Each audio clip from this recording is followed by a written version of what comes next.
Dans cette vidéo, nous allons parler de CI/CD. Qu'est-ce que ça veut dire CI? C'est Continuous Integration. C'est le travail du développeur de ne pas attendre d'avoir fini le logiciel pour pousser en production. Alors quand je dis pas fini, c'est pas fini l'intégralité du logiciel. Aujourd'hui, quand on veut faire des fonctionnalités, on fait des petites fonctionnalités et on va pousser la petite fonctionnalité en production. Okay. C'est pour ça qu'on parle de continu. Concernant le CD, Continuous Delivery, c'est ce qui prend la relève, c'est la mise en production qui prend la relève de l'intégration. Normalement, dans un processus de CI/CD, les deux sont faits. Alors, où s'arrête le CI? Le CI concerne le développeur, donc il s'arrête à ce niveau-là du testing, ok? Et c'est le CD qui va prendre la relève. Dans un grand logiciel, c'est découpé de façon assez atomique, puisque on a la notion de release, donc c'est la constitution d'une version de logiciel. Le deploy, c'est la mise en production. L'operate, c'est le fonctionnement. Après le déploiement, il y a le fonctionnement. Et on fait un monitoring de l'application. Ça s'appelle de l'observabilité. Concernant le code et le build, tout ça, c'est du ressort du développeur. Et aussi les tests unitaires. Alors, il n'y a pas que les tests unitaires, il y a 3 types de tests. Les tests unitaires, les tests fonctionnels et les tests end-to-end. Pourquoi est-ce qu'on s'intéresse aujourd'hui à faire du CI/CD? Alors, tous les logiciels ne sont pas soumis à du CI/CD. Les logiciels qui sont le plus susceptibles de suivre ce schéma-là, ce sont des applications web, des grosses applications web. Style la fourchette, ou tout ce que font les GAFAM, en fait.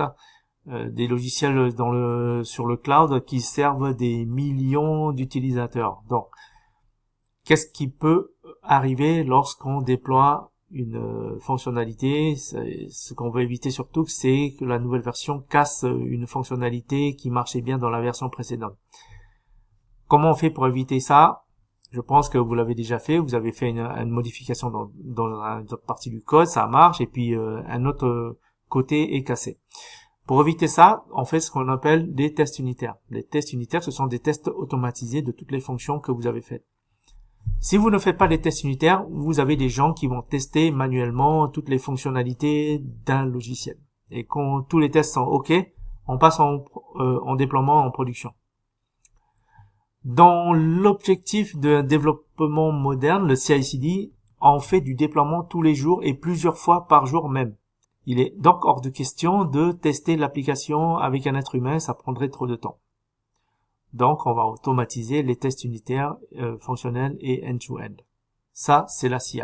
L'objectif, c'est qu'on ne déploie pas si ne serait-ce qu'un seul test échoue. Et c'est là que rentre en jeu GitHub Action. GitHub Action, c'est un workflow qui consiste à faire des tests unitaires, mais pas sur votre ordinateur, sur la plateforme de déploiement de GitHub, qui va tester toute votre fonctionnalité que vous avez fait. Donc, il ne teste que tous les tests que vous avez pensé à faire. Il ne va pas inventer d'autres tests. Et si tous les tests passent, l'application peut être déployée en production automatiquement, vous n'avez rien à faire. Donc, c'est la plateforme GitHub qui va entrer en contact avec votre serveur et va télécharger via FTP ou faire faire un git clone au serveur. Ou pas un git clone, mais un git pull. Okay. Ça permet de travailler tranquillement. On sait que lorsqu'on fait une nouvelle fonctionnalité, eh bien, si c'est déployé en production, ça veut dire que ça va passer tous les tests. Ça, sur le papier, c'est comme ça, mais les tests n'ont de valeur que par leur complétude. Et il faut penser à tester tout. Enfin, un maximum de choses. On peut pas tout tester, ça prendrait trop de temps. Et le fichier que je vous montre actuellement, c'est le fichier de configuration de GitHub Action. Il n'y a pas de programmation, c'est juste un fichier YAML, que vous connaissez sans doute si vous avez fait du Symfony, qui dit à GitHub, qui instruit à GitHub comment, dans quel ordre et dans quel contexte faire des actions. Ok? On va revenir à ce fichier, mais avant, je voudrais faire l'explication d'un workflow normal. Donc, vous avez commité une feature, votre pull request est accepté, donc votre GitHub repository va se modifier, et quand vous faites ça, ça veut dire que vous avez fait un git push, ok? Et dans le fichier de CI, vous voyez, on push, ça veut dire que votre GitHub Action se met en branle, c'est-à-dire côté GitHub. Je vais vous montrer dans l'onglet Action, et vous avez, j'ai déjà un workflow qui s'est joué. Alors, ce workflow, c'est quoi? Eh ben, lorsque vous faites un push sur votre repository GitHub, les tests sont automatiquement exécutés. Et si tous les tests passent, comme c'est le cas ici, c'est vert, le déploiement en production peut se faire. Et le déploiement en production, c'est codé aussi dans un fichier YAML. Dans ce fichier, c'est le step deploy, ok? On a un step ici, jobs, les tests, voilà. Lorsqu'on pousse notre feature sur le repository GitHub, il y a ça qui va se déclencher, les tests. Alors, les tests, qu'est-ce qu'on fait? On va utiliser un GitHub Action qui est déjà écrit. On montre le setup. Donc, ici, c'est un Laravel qui utilise SQLite comme base de données. On installe les dépendances. Donc, on fait comme si on clonait un projet. Et on clone un projet sur où? Sur un serveur. Donc, GitHub a la gentillesse de fournir un serveur Linux Ubuntu gratuitement, et sur lequel on va faire des tests. Bon, c'est pas une instance très robuste, hein, c'est juste un petit serveur qui a juste de quoi fonctionner. On installe avec Composer les dépendances, on copie le fichier .env et on fait PHP artisan test. Et cette commande là, on l'a vu dans une vidéo précédente, elle va démarrer les tests. Eh bien, c'est tout ça que va faire automatiquement GitHub pour votre base de code. Si les tests passent, c'est le deploy qui va s'enclencher. Ça, c'est le step, enfin, c'est un job. C'est un job. OK? Et un job est décomposé en step. Donc, ici, le job deploy, on voit la première ligne, c'est il a besoin needs test. Donc il a besoin que test soit correctement exécuté, c'est-à-dire que tous les tests unitaires soient passés. Lui aussi, le deploy, il va deployer sur Ubuntu. Donc il y a des instructions pour cloner. Ok. On utilise une GitHub Action qui est déjà faite. On donne des instructions pour le serveur, l'adresse IP du serveur, le mot de passe root, voilà une clé SSH privé pour pouvoir se connecter. Et là, vous dites que on va utiliser les clés cryptographiques publiques et privées qui servent dans des communications machine à machine.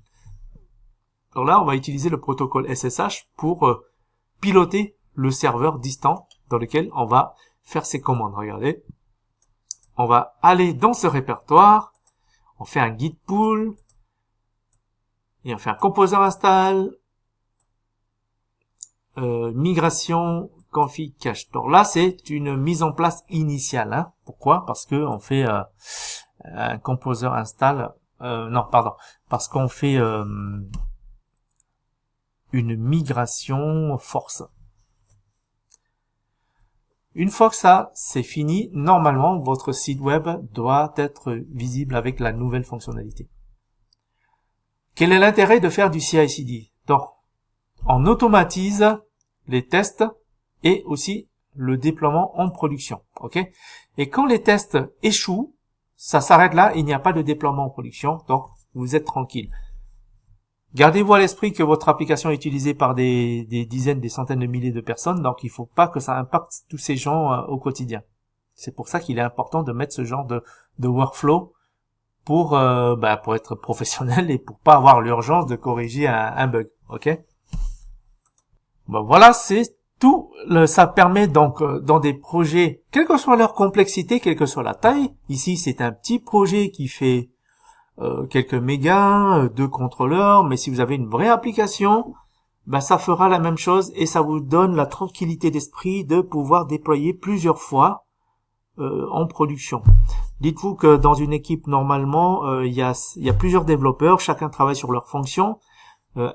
Un qui travaille sur la fonction 1, l'autre la fonction 2, et le 1 qui finit sa fonction, il va pousser, ok, et le 2 qui fait sur la fonctionnalité 2, donc avant de pousser à son tour parce qu'il est arrivé après, ben, il faut qu'il intègre les fonctionnalités de 1. Et donc cette intégration peut casser ce qu'il a fait. Donc du coup, avec Git, avec GitHub, avec les GitHub Actions, on a une capacité de vraiment industrialiser l'écriture d'un logiciel de façon robuste avec les meilleures pratiques et de s'assurer que l'application tourne tout le temps.